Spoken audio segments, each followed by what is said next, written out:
Hey y'all, welcome to the Realm of Comics, where we talk everything comics, manga, and graphic novels. Today I am here, as I am every week, to talk about my top 5 releases for this week in comics. So we're going to go ahead and jump in. I'm pre-recording this, so I always say, like, hopefully by the time when these videos go up, I actually do have the books that I'm talking about in hand. But there are tons and tons and tons of books that release each week in terms of comics. If you didn't know, I use a website called Legal Comics to keep up with new releases. I'll leave that down in the description box below. I hope I've been leaving it for every week. I'm hoping I've been leaving it for the previous 2 of these that I've done. Instead of going through all of them, because it would take me an incredibly long time to do, I have made the decision that I am simply just going to cover 5 that I'm most interested in, that I would be most likely to purchase and read. So the first one that I have, because we're going to go ahead and jump right into this, is Fantastic Four #1. Now this is starting at a new #1. The legacy numbering on this one is actually 694, but we are starting off with a new Fantastic Four series. So in this new #1, what we are finding out as readers is something has gone wrong in New York. Something is going completely wrong, and the Thing and Alicia are on their way trying to escape it. But what they end up finding is they keep getting caught in this time loop that has been happening since the day that they were born.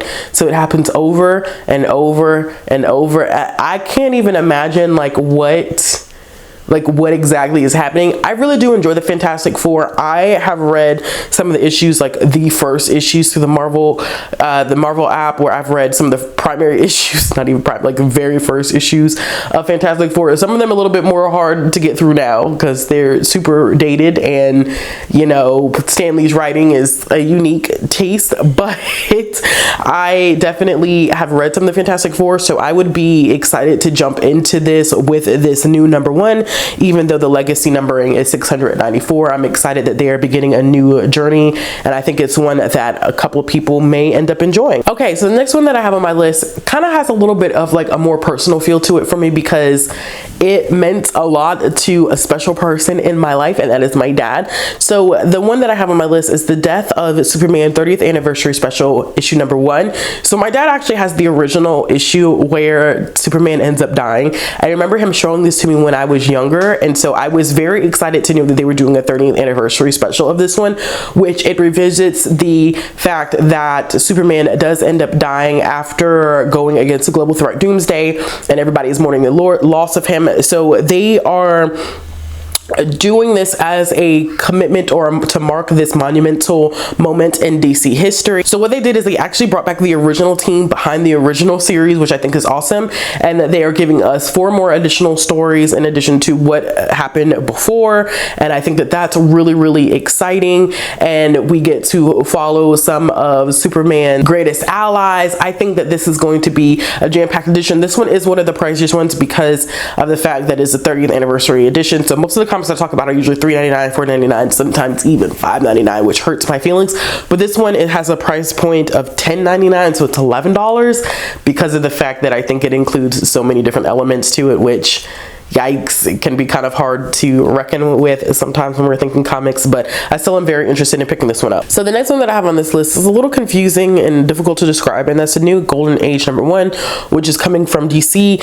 This is a new origin story that looks at DC's epic and most mysterious or secret-ridden history. It's looking at launching a set of titles that specifically stays within the DC universe, which I'm not even sure what that means in terms of description, but I do know that this takes place, or is kind of a follow-up to the Flashpoint Beyond, and it's from like the 1940s to like the 40s, and we're following villains and heroes. Honestly, I'm really confused about the description behind this one, and I'm pretty sure I'm gonna need to make it through Flashpoint Beyond before I pick this one up to have a better understanding of it. But I thought it was interesting. It's a new #1. I'm interested to see what DC does with the new #1s, although sometimes DC can be really, really confusing with their stuff. Less confusing than I think than Marvel, but I'm interested in seeing what this one has to offer, and I probably will check out some reviews on this one just to double check that I'm on the right page and where this one is going to. So this next one is coming from Boom Studios, and I'm really excited about it. It has the same artist on it as House of Slaughter, and this one is called Specs, issue #1. and it is about these two kids who feel like outcasts in their small town until they've received these special pair of specs that allow them to do some really interesting things, unlocks a world of possibilities. But things get kind of weird once they decide that they want to wish away the neighborhood bully.